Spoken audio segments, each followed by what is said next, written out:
Կենտրոն հեռուստաընկերությունը և Drive Media-ն ներկայացնում են։ Ողջույն, այսօր միասին շարունակելու ենք անցնել վարորդական քննության կարևոր և հաճախ շփոթեցնող հարցերը։ X-Drive-ի հետ միասին մենք փորձում ենք ձեզ այնպես պատրաստել, որ ճանապարհին ձեզ զգաք ազատ, վստահ և պատրաստ ցանկացած իրավիճակի։ Ողջույն ընկեր Արթուր։ Ողջույն Սյուզան։ Ինչպե՞ս եք։ Շնորհակալություն, ես շատ լավ, իսկ դու։ Լավ, շնորհակալ եմ։ Այսօր նոր թեստ պետք է սկսենք, 10-րդ թեստը։ Առաջին մասը։ Շատ լավ, սկսենք, միանգամից սկսենք։ Հարցերը մեր YouTube դիտողները ուղղել են, կանդիդարնանք հաղորդման վերջում։ Վերջում։ Ոչ մի խնդիր։ Հիմա միասին մոտ գործենք 10-րդ թեստ եւ փորձենք շարունակել։ Ճանապարհային երթևեկության անվտանգության ապահովման մասին Հայաստանի Հանրապետության օրենքի համաձայն կցորդ, կիսակցորդ է համարվում կոշտ կցիչով քարշակվող ցանկացած մեխանիկական տրանսպորտային միջոցը, շարժիչով չկահավորված տրանսպորտային միջոցը, որը նախատեսված է մեխանիկական տրանսպորտային միջոցով շարժման մեջ դրվելով եւ դրա կազմում որպես մեկ ամբողջություն երթևեկելու համար, ներառյալ հատուկ կցորդ։ Գիտենք այս հարցի պատասխանը։ Չէ, կցորդը դա հետևից ավելացված առանձին պրինցիպ լսել ես, պրինցիպ են ասում, դա է կցորդը, բայց որ կցվում է, միացվում է ինչ-որ տրանսպորտային միջոցի, ստացվում է մեկ ամբողջություն, ինք համարում է մեկ տրանսպորտային միջոց, լավ, եթե կցված, միացված է իրան, չենք համարում առանձին երկու, համարում է մեկ տրանսպորտային միջոց, մեկ ամբողջություն, լավ, հասկացա։ Այս մեկ ամբողջություն որպես երթևեկելու համար, որպես մեկ ամբողջություն։ Երկրորդ տարբերակն ենք նշում։ Անցնենք առաջ։ Ճանապարհային երթևեկության անվտանգության ապահովման մասին Հայաստանի Հանրապետության օրենքի համաձայն Հայաստանի Հանրապետության ճանապարհներին սահմանվում է աջակողմյան երթևեկություն, ձախակողմյան, եթե չեմ սխալվում, ճիշտ է, չէ՞, աջակողմյան։ Որովհետև դուք ինձ ասել էիք, եթե զբաղված է, թե այդպիսի մի բան եք Չէ, բարդ մի մտածի, շատ պարզ է այս հարցի պատասխանը, աջակողմյան ասելով բոլորը պետք է երթևեկեն ճանապարհի աջ կողմով, որտեղ ձախը կստացվի հանդիպակաց։ Չէ, ես ուրիշ բանով գնացի, այսինքն որ ճանապարհը մի քանի գոտի ունի, դուք ինձ եթե չեմ սխալվում ասել էիք, որ աջով պետք է գնան։ Դանդաղ ընթացողները պետք է ընտրեն հնարավորինս աջ, մյուսներին չխանգարեն։ Ես դրա հետ խառնեցի, չէ։ Ես ուրիշ բան երթևեկություն։ Շատերը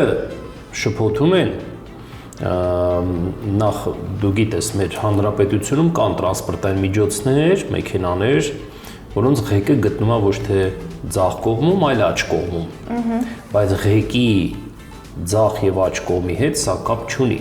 Այսինքն մեր տրանսպորտային միջոցի ղեկը կգտնվի աջ կողմում, թե ձախ կողմ, դա էական չի, բոլորը պետք է երթևեկեն, քշեն, մեր լեզվով ասած, ճանապարհի աջ կողմով, որտեղ ձախը կստացվի հանդիպակաց։ Իսկ այդ հանդիպակացով երթևեկողների համար էլ աջ չէ։ Հա, իրենց համար էլ սա է աջակողմյան երթևեկություն։ Ուրիշ երկրներում, օրինակ Ճապոնիայում, հա, որոշ երկրներում Անգլիայում, այնտեղ աջակողմյան է։ Իրանք երթևեկում են ճանապարհի աջ կողմով։ Հասկացա։ Տրանսպորտային միջոցների շահագործումն արգելվում է, եթե չեն աշխատում տրանսպորտային միջոցի կառուցվածքով նախատեսված անվտանգության ամրագոտիները, տեղադրված են վարորդի նստատեղից, նրա տեսադաշտը սահմանափակող իրեր կամ առարկաներ, երկու դեպքում էլ ինձ թվում է։ Երկու դեպքում էլ, փոքր արի մանրամասնենք բոլորի համար, որպեսզի հարցեր չառաջանան հետագայում։ Կառուցվածքով նախատեսված անվտանգության ամրագոտին որն է, գիտենք։ Այո, դա ամրագոտին կարգելվի ու եթե տեսադաշտը սահմանափակող իրեր կան, իհարկե տեսադաշտը սահմանափակող իրեր առարկաներ արխիվի մասում տեղադրել չի կարելի։ Շատերը իրենց խաղալիքները, սիրելի ինչ-որ առարկաներ իրեր տեղադրում են դիմացը, բայց դա չի կարելի, քանի որ սահմանափակում է վարորդի տեսադաշտը որոշակի չափով, թեկուզ անգամ 1%-ով, որը կարող է պատճառ հանդիսանալ եւ վթար տեղ ունենալ։ Մյուսն ենք նայում։ Տրանսպորտային միջոցների շահագործումն արգելվում է, եթե առանց տրանսպորտային միջոցի հաշվառումն իրականացնող մարմնի թույլտվության տրանսպորտային միջոցի կառուցվածքում կատարված են փոփոխություններ, Արջևի մասում տեղադրված են դեղին գույնի լույսերով շրջադարձի ցուցիչներ։ Ու երկու դեպքում էլ։ Նայ, արի մի հատ նախ առաջինին անդրադառնանք, հետո երկրորդին։ Առանց հաշվառում իրականացնող մարմինի թույլատվության դա այդ արի ասեն գային է, այդ մռուն։ Կառուցվածքում փոփոխություններ, որ կատարում են, մեքենայի այդ կառուցվածքում կատարես փոփոխությունների, ընդհանրենք մեքենան երկարացնես,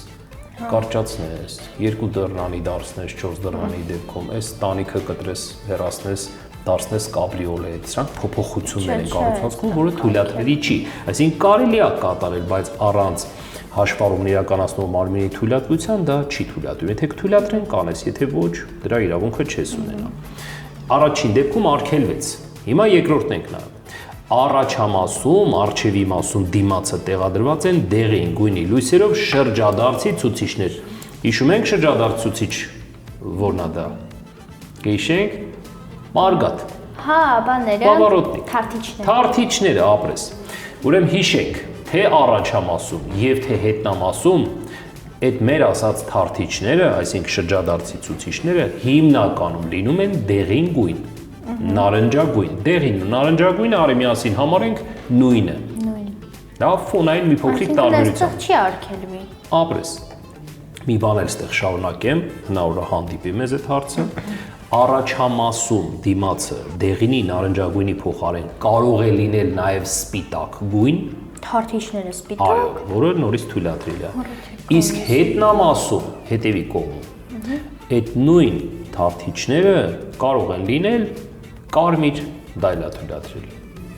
Հիմա նորից կարդանք, արջևի մասում տեղադրված են դեղին գույնի լույսերով շրջադարձ ցուցիչներ։ Դա հենց այդպես էլ պիտի լինի։ Այսինքն սա խախտում չի։ Հայաստանում օրինակ կա հանդիպող այնպիսի մեքենա, որ թարթիչները սպիտակ լինեն։ Այո, իհարկե։ Չեմ հանդիպել, առաջին անգամ եմ։ Հետնամասում էլ կարա լինի կարմիր, օրինակ Ամերիկայից, մենք շատ ունենք, չէ՞, Ամերիկայից բերված մեքենաներ, իրանք ստանդարտով դեղին գույն չունեն, հետնամասում լինում սպիտակ։ Եթե անգամ դեղինն եմ նկատել ու նարնջագույն։ Հիմա ասելուց հետո, որ ուշադրություն դարձնես կնկատես։ Եթե անգամ քո մեքենայի լույսերը առաջամասում թարթիչների մասն է խոսքը դեղին է, դու կարող ես փոխել սպիտակ, դա թույլատրելի է։ Իսկ որ գույնը թույլատրելի չի։ Նու առաջամասում դիմացը կարմիր գույն ընդհանրապես չպետք է լինի։ Մուգ գույները ամբողջությամբ հետնամասում են լինում։ Ընթացքում մենք իհարկե հանդիպել ենք նորից այս գույների հետ կապված հարցերին, փորձենք պատասխանել։ Այսինքն այս դեպքում առաջին հարցն է։ Այո, շահագործումը արգելվում է առանց տրանսպորտային միջոցի հաշվառումն իրականացնող մարմնի թույլտվության կառուցվածքում կատարել փոփոխություններ։ Մի բան էլ ասեմ, փորձիր լինել ուշադիր եւ ոչ միայն քեզ համար, այլ մեզ հետևողների համար։ Այս հարցերից, շահագործման հետ կապված հարցերից մեզ չի հանդիպի հարց, որտեղ նշված լինի թույլատրվում է։ Միշտ հարցես պես անջում արգելվում է։ Որ դեպքում արգելվում։ Օրինակ արգելվեց այս դեպքում մենք նշեցինք այս տարբերակը։ Թույլատրվում է չկա։ Չկա, այո։ Որ տրանսպորտային միջոցի վարորդը պետք է զիջի ճանապարհը։ Ահա, փորձիր։ Զիջի։ Ով պետք է զիջի։ Դու գիտես այս հարցի պատասխանը։ Ինչու է զիջում մոտոցիկլի վարորդը։ Հա, չէ, մի րոպե։ Ինչ կանոն ենք իրավունք։ Ապրես, շատ ճիշտ։ Լուսացույց չկա, նշաններ չկան։ Ապրես։ Աչից հարված ով չունի։ Թե ունի։ Չէ, չունի անցնում է թե զիջում, ոնց ենք փորձիր։ Մի րոպե, աչից հարված չունեցողը կանցնի առաջին։ Ապրես, կամ աչից հարված ստացողը պիտի զիջի։ Աչից հարված ունի ավտոբուսի վարորդը։ Ապրես, հիմա հարցը ոնց է հնչում, որ տրանսպորտային միջոցի վարորդը պետք է զիջի ճանապարհը։ Այսինքն ավտոբուսի վարորդը վերջ, որպեսզի մոտոցիկլի կողմից չստանա աչից հարված։ Ես նկարակիսատ էի նայել։ Ու ընդհանրապես այդ ուղղությամբ չմտածեցի աչից հարված, բայց հետո որ լրիվ նայեցի, արդեն որ տեսանշաններ չկան ու հավասարազոր խաչմերուկ կա։ Տես դու ինքդ մեկնաբանեցիր, դու ինքդ շատ լավ է։ Լավ։ Մեկ-մեկ որ շփոթվես, ինչ որ սխալվես, այդ նորմալ է, իհարկե։ Խաչմերուկն առաջինը կանցնի։ Այստեղ գլխավոր նշաններ։ Արդեն ունենք նշաններ։ տակի քառակուսին կհիշացնեք ինձ, որ նա Իհարկե։ չեմ հիշում։ Նայ, եթե լինում է միայն այդ վերևի դեղինով շեղ տեղադրված, դա գլխավորի նշանն է։ Դրանից ինչ ենք հասկանում, որ ուղիղ ուղղությունն է գլխավոր։ Բայց եթե տակը կա ցուցանակ, ցուցանակը մեզ արդեն ցույց է տալիս, թե որ ուղղությունն է գլխավոր։ Այդ սև հաստ գիծը տեսնում ես, դա արդեն համարվում է գլխավոր։ Այսինքն ստեղից կանաչ մեքենա, տես ուղղությունը սենց, հետագիծը ցույց եմ տալիս, սա է գլխավոր։ Հիմա պիտի տեսնես, գլխավոր չի։ կարմիրը ոչ, կարմիրը մուտք է գործում խաչմերուկ այս բարակ գծից, ձախից։ Ինքը համարվում է երկրորդ։ Այսինքն որը որ հաստ գծով է նշված, այդ հատվածը գլխավոր է։ Ապրես։ Հիմա գլխավորից որ գույներն են մուտք գործում խաչմերուկ։ Մի հատ նայիր, փորձիր պատասխանել։ Գլխավորից կանաչը։ Ճիշտ է, իսկ մյուս կողմից գլխավորից այո։ Հիմա երկու գլխավորների մեջ ով աչից հարված չունի։ Նա կանցնի առաջին։ Նա կանցնի առաջինը։ Աչից հարված ունի կանաչը։ Ապրես։ Հետևություն դրանից կանաչը կանցնի երկրորդը։ Ահա, հիմա հարցը հնչում է այսպես, խաչմերուկը Առաջինը կանցնի կապույտը։ Ապրես, առաջինով կանցնի, նշում ենք կապույտը։ Շատ լավ։ Տես, մի բան էլ ստեղ ասեմ ուշադիր լինելու համար։ Էական չի ով որ ուղղությամբ է երթևեկում։ Բոլոր ուղղություններն էլ ստեղ թույլատրելի են բոլորի համար, որտեղ այլ նշաններ ուղղություն ցույց տվող չկա։ Լավ։ Ուղղակի պետքա ուշադիր լինել, թե որ տրանսպորտային միջոցներն են մուտք գործում, մուտք մտնում գլխավորից։ Հասկացա։ Եթե իրանց ուղղությունները, իրանց ճանապարհները ինչ որ մի կետում պիտի հատվի, այդ երկու գլխավորի մեջից աչից հարված ստացողը պիտի զիջի։ Այս դեպքում կապույտ ավտոմոբիլը կանցնի առաջին։ Ահա, ճիշտ ենք։ Անցանք հաջորդ։ Հաղթել է արդյոք Բեռնատարի վարորդը կայանման կանոնները։ Առաջին հայացքից 6 մի րոպե։ Ոչ, այո, եթե թույլատրելի առավելագույն զանգվածը մեծ է 3.5 տոննայից, այո։ Այստեղ կայանումը Եթե սխալվես էլ ոչինչ, դու ասա, հետո փորձենք միասին մեկնաբանել։ մեքենաների համար է ասում թույլատրվում է այս կանգնել։ Թեթև մարդատարներին։ Տես կանգնեցման ձևն է ցույց տալիս կայանման տեղում, վայրում, ասում է կիսով չափ քո տրանսպորտային միջոցը բարձրացրու մայթին։ Ու բոլորը պարտավոր են թեթև մարդատարները այս եղանակով, նշված եղանակով կա։ Բայց Բեռնատարը իրավունք չունի։ Ճամփեզրը ինչ պետք է կայանը կատարել։ Այո, շատ կատարել։ ճիշտ ես։ Ուղիղ։ Ճանապարհի մեջ նա մայթին բարձրանալու իրավունք չունի։ Եվ ասեմ, ստեղ քաշը Բեռնատարի էական չի։ Միակը դա կանգնեցման ձևի մասին է լինելու խոսքը, որ Բեռնատարի քաշը մենք հաշվի չենք առնում, կապ չունի 3.5 է, դրանից ավել թե պակաս։ Եթե Բեռնատար ինք ունի մեկ կանգնելու ճիշտ ձև, ճանապարհի աջ կողմում ճամփեզրին զուգահեռ։ Մեկ շարքով իրար ետևից։ Հասկացա։ Ուրեմն ստեղ Բեռնատարին թույլ չենք տալիս։ Խախտել է արդյոք Բեռնատարի վարորդը կայման կանոնները։ Այո, խախտել է։ Եթե թեթև մարդատար լիներ, կնշեինք ոչ, չի խախտել կանոնները, բայց Բեռնատարը խախտել։ Մյուս հարցին անդրադառնանք։ Որ հետագծով է թույլատրված հետադարձ կատարելը։ Ահա։ Մի րոպե։ Սա ցույց է տալիս, որ նշանը ուղիղ պետք է գնալ։ Ճիշտ է, ուղղությունը միայն ուղիղ նշանը։ Ու ինքը տվյալ նշանը, որ անցման մոտ տեղադրված է, այդ անցմանն է միայն ու միայն վերաբերվում։ Երբ որ տվյալ անցումը դու անցնում ես, հաջորդ անցմանը այլևս ինքը չի վերաբերվում։ Հա։ Դու ազատ ես։ Այսինքն B-ից։ B-ից կարելի է։ Կարելի է, այդից չի Որտեղ տեղ ճանապարհը ունի, տես բաժանարար գոտի։ Տեսնում եք բաժանարար գոտի։ Բաժանարար գոտին առանձնացնում է երկու երթևեկելի մասերի։ Մենք ունենք առաջին երթևեկելի մաս եւ երկրորդ։ Հիմա առաջին երթևեկելի մասի մոտ տեղադրված է նշան միայն ուղիղ։ Այդտեղ պիտի երթևեկես ուղիղ, բայց երկրորդ երթևեկելի մասի մոտ չկա նշան տեղադրված։ Այնտեղից կարելի է եւ ուղիղ եւ հետադարձ։ Հասկացա։ Ուրեմն B-ից կթույլատրվի։ H-ից ոչ, I-ի մոտ տեղադրված է միայն ուղիղ։ Ամսվա կենտ օրերին կարելի է կայանել նշված վայրում։ Ուզում եի ասել կենտ օրերը ինչ կապ ունի։ Տես, կենտ օրերը դրանք ամսի 1,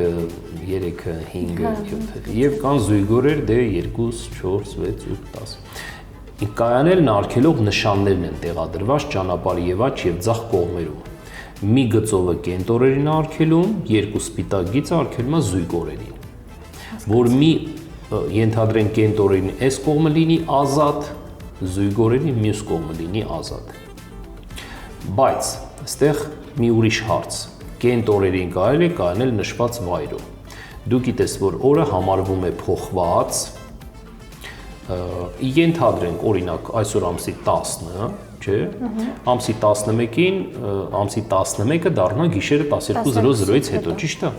Սա միակ դեպքն է, երբ որ օրը համարվում է փոխված ժամը 7-ին, 7 հասելով 19:00-ից։ Եթե քո մեքենան կայանել ես օրինակ ճանապարհի աջ կողմում, ժամը 7-ին, մեքենա պետք է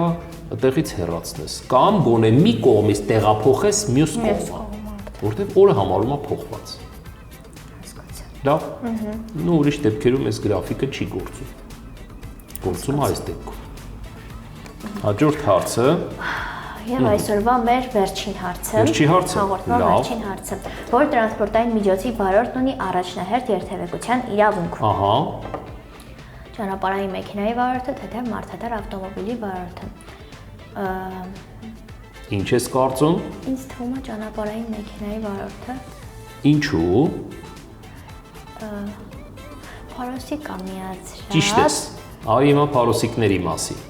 Ուրեմն այստեղ ինչ գույնի փարոսիկ ենք տեսնում։ Դեղին։ Դեղին արկայծող փարոսիկը ոչ մի առավելություն տրանսպորտային միջոցին տվյալ չի տալիս։ Նա առավելություն չունի։ Ուղղակի դեղինը զգուշացնում է վտանգի մասին։ Տես ինքը ինչ որ աշխատանքներ է իրականացնում, որ իր մեջ վտանգ կա, պիտի պարունակում է որոշակի վտանգ։ Պարտավոր չես զիջելու։ Բայց կարող ես քո ապահովության համար։ Հա։ Ուղղակի լինես զգուշավոր, լինես ուշադիր։ Հա, նա առավելություն չունի ըստ կանոնների, ուղղակի դու պիտի լինես ուշադիր, զգուշավոր։ Հիմա եթե ինքը չունի առավելություն, սա խաչմերուկ է, որը հավասարազոր է։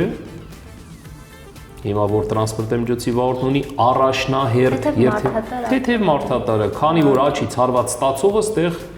կլինի ճանապարհային մեքենայի վարորդ։ Ճանապարհային մեքենայի վարորդ։ Մյուս դասին կշարունակենք։ Շարունակենք, իհարկե, հաջորդ դասին։ Հիմա անդրադառնանք մեր YouTube դիտողների ուղղված հարցերին, որոնք շատ հետաքրքրված են իդեպ մեր հաղորդումով, բավականին շատ հարցեր են ուղղել։ Մի քանիսին փորձենք պատասխանել։ Փորձենք, իհարկե։ Ուղղել են այսպիսի հարց. եթե 0.6 մետր դուրս է ցցված բեռը, պարտավոր ենք նշել վտանգավոր բեռ ճանաչմամբ, նշել են այո, բայց սխալ է եղել։ Ինչի, եթե 0.4 մետրից հետո ճանաչում ենք վտանգավոր բեռ։ Եթե ուշադիր դուք կարդ, այսինքն եթե այդտեղ չի նշված, տեսեք, մեզ հարց ուղղողը չի գրել այդտեղ իրեն հանդիպել է կողքի եզրաչափերից դուրս ցցված թե հետնամասից։ Դրանք տարբեր են։ Ես համոզված եմ, որ շփոթմունքը այդտեղ ա եղել, քանի որ կողքի եզրաչափերից մինչև 0.4, այսինքն 40 սանտիմետր, այո, դա թույլատրելի է, որ դուրս ցցվի, իսկ հետնամասից մինչև 1 մետր դուրս կարածվի, ուրեմն այդտեղ հնարավոր է, այո, տեսեք, չի նշված, հետնամասից այդտեղ պետք է լինել շատ ուշադիր։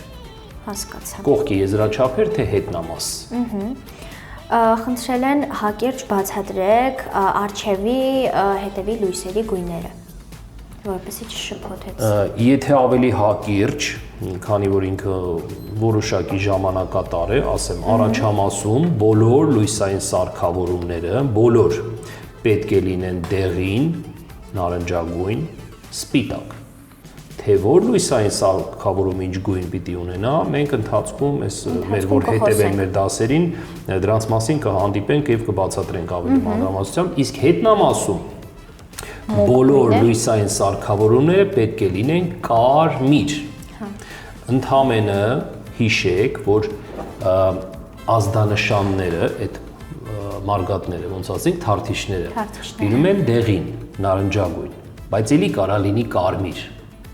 Ընդհանրապես պիտի հիշել մի պարզ բան, շատ հեշտ է հիշելը։ Հետնամասում երկու լույսային սարքավորում պարտադիր պետք է լինի սպիտակ գույնով, դա հետընթացն է, զատնին։ Եվ հաշվառման համարանիշի լուսավորության լապտերիկները, այսինքն համարների լուսավորությունը։ Հասկացա։ Եվ մեկ հարցի էլ պատասխանենք ու ավարտենք։ Խնդրել են նաև հակամառախուղային լապտերների լույսերի գույների մասին էլ խոսել։ Շատ լավ։ Հակամառախուղայինը միացնում ենք անբավարար տեսանելիության դեպքում անձրև, ձյուն, ձյունաթափ, մառախուղ, եղանակային այլ պայմաններ։ Ուրեմն հակամառախուղայինը առաջամասում դիմաց է լինում դեղին, հետնամասում լինում կարմիր, ոնց որ թույլատրելի։ Շնորհակալ եմ շատ։ Մնացած հարցերին իհարկե կանդրադառնանք հետագա հաղորդումների ժամանակ։ Շնորհակալ եմ շատ դասի համար։ Ինձ համար շատ օգտակար դաս եղավ։ Նորություններ սովորեցինք, ինչու ոչ։ Կարծում եմ մեր հեռուստադիտողների համար էլ, YouTube-դիտողների համար էլ բավականին ինֆորմատիվ դաս եղավ։ Շնորհակալ եմ շատ, արդեն թեստը կշարունակենք մյուս դասի։ Լավ։ Ուրախ ենք, որ դիտեցիք մինչև վերջ։ Եթե օգտակար էր, չմոռանաք բաժանորդագրվել մեր YouTube-յան ալիքին հետագա հաղորդումները բաց չթողնելու համար։ Կհանդիպենք արդեն հաջորդ շաբաթ նոր հարցաշարերով։